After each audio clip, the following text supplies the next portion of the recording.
যারা সবজি ভালোবাসো আজকের রেসিপি তাদের জন্য। তো সবজির জন্য কি কি উপকরণ নিয়েছি চলো একবার দেখে আসি। এখানে পটল, শসা, মিষ্টি কুমড়া, বরবটি নিয়ে নিয়েছি। সয়াবিন মিট প্রায় 4-5 মিনিটের মতো ভিজিয়ে রেখেছি, একদম নরম হয়ে গেছে। কড়াইটা বসিয়ে দিচ্ছি। তো কড়াইটা গরম হলে এখানে আমি তেল দিয়ে দিব।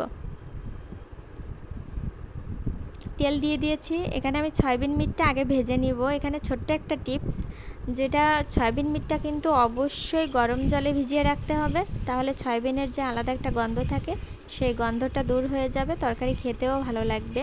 যতক্ষণ না পর্যন্ত তেল গলে বের হচ্ছে ততক্ষণ নাড়াচাড়া করে ভেজে নিতে হবে। তো আমার ভাজা হয়ে গেছে, আমি উঠিয়ে রাখছি।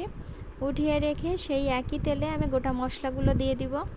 তো গোটা মশলাগুলো আমি হালকা নাড়াচাড়া করে ভেজে নিব। ভেজে নেওয়ার পরে এখানে আমি পটল দিয়ে দিব।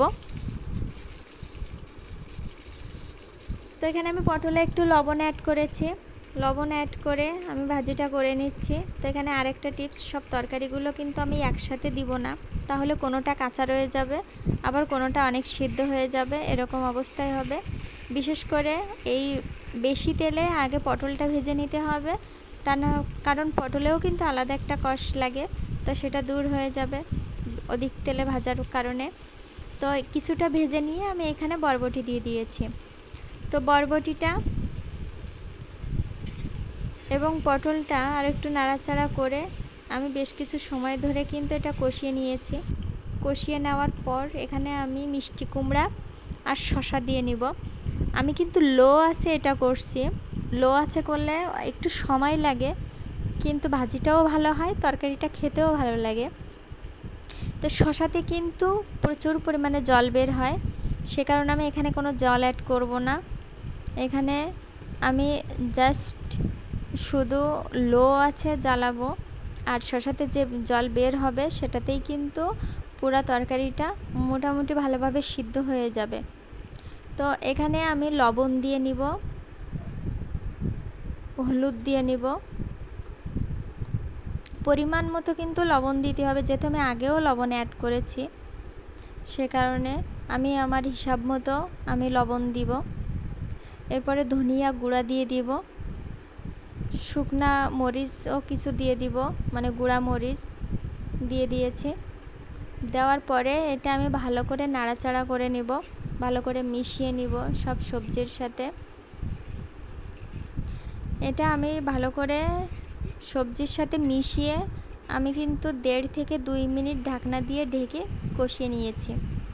তো কষিয়ে নেওয়া হয়ে গেছে। এবার এর সাথে আমি অ্যাড করব সয়াবিন মিট, যেটা আমি ভেজে রেখেছিলাম, সেটা দিয়ে না 1 মিনিটের মতো নাড়াচাড়া করে এখানে আমি জিরা বাটা দিয়ে দিব। তো জিরা বাটার সাথে কিন্তু আমি একটু গরম জল অ্যাড করেছি, যেহেতু ওটা কিন্তু একদমই জল নেই, কষানো হয়ে গেছে। এখন আমি যদি মশলাটা দেই, মশলাটা পুড়ে যাবে, সব তরকারির সাথে মিশবে না, সেই কারণে আমি জিরা বাটার সাথে একটু গরম জল অ্যাড করেছি। গরম জল অ্যাড করে দিয়ে ভালো করে নাড়াচাড়া করে নিয়ে আমি 1.5 থেকে 2 মিনিট ঢাকনা দিয়েছি। ঢাকনা দিয়ে ভালোভাবে সিদ্ধ করে নিয়েছি এবং মশলাগুলো ওর সাথে ভালো করে মিক্সড করে ফেলেছি। তো এভাবে এবার আমি জল দিয়ে দিব, জল অ্যাড করে দিব। তো তোমরা তোমাদের পরিমাণ মতো জল দেবে, তবে সবজিতে কিন্তু জলটা খুব কম খাটে, বেশি দিলে সবজির স্বাদটা ওভাবে থাকে না।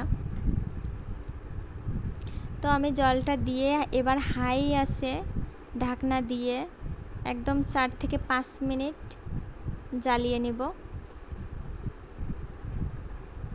তোমরা কত মিনিট জ্বালাবে সেটা তোমাদের জলের উপরে ডিপেন্ড করবে।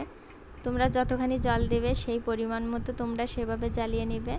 দেখো আমার তরকারিটা একদম হয়ে গেছে। আমি আসলে জল এতটুকুই রাখবো। পুরা রেসিপিটি কমপ্লিট। ভীষণ টেস্টি লাগে এটা। তোমরা সকালে বা রাতে রুটির সাথে খেতে পারো, ভাতের সাথেও অনেক ভালো লাগবে। একবার হলেও ট্রাই করে দেখো।